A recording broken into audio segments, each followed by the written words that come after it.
दर्शन देखा दना तो जल बीच खार बानी निर्जल उपास हो दर्शन देखा दना तो टूटी जाई सांस हो दर्शन देखा दना तो टूटी जाई सांस हो दर्शन देखा दना तो टूटी जाई सांस हो दर्शन देखा दना तो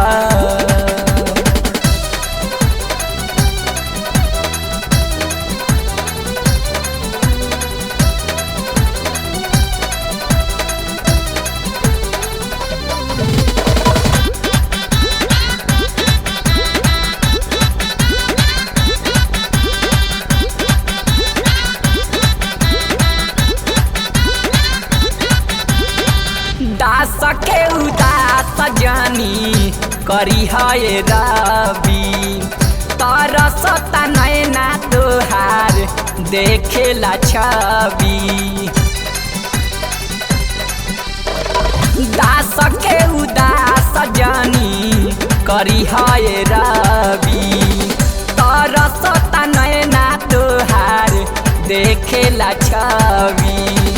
जिंदगी के लागल बरुए तोहरे प्रयास हो दर्शन देखा दना तो टूटी जाई सांस हो दर्शन देखा दना तो टूटी जाई सांस हो दर्शन देखा दना तो टूटी जाई सांस हो दर्शन देखा दना तो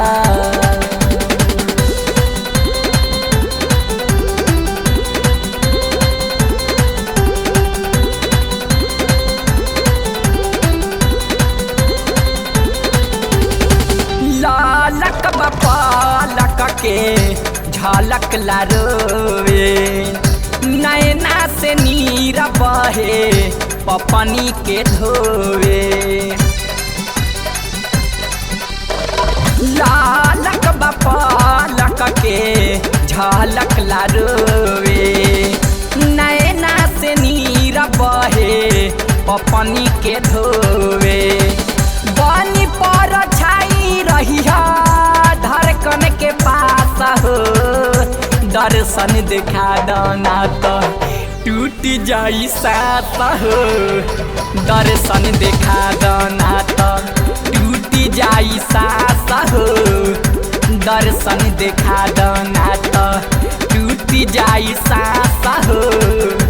दर्शन देखा दना तो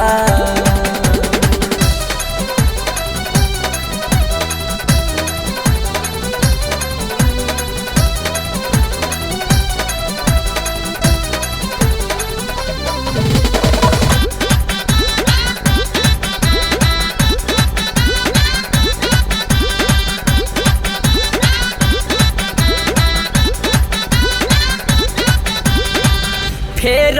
नजरिया तनी सेवा काला चार पर दाया के छाया दे द गंगा के किनार पर बाबा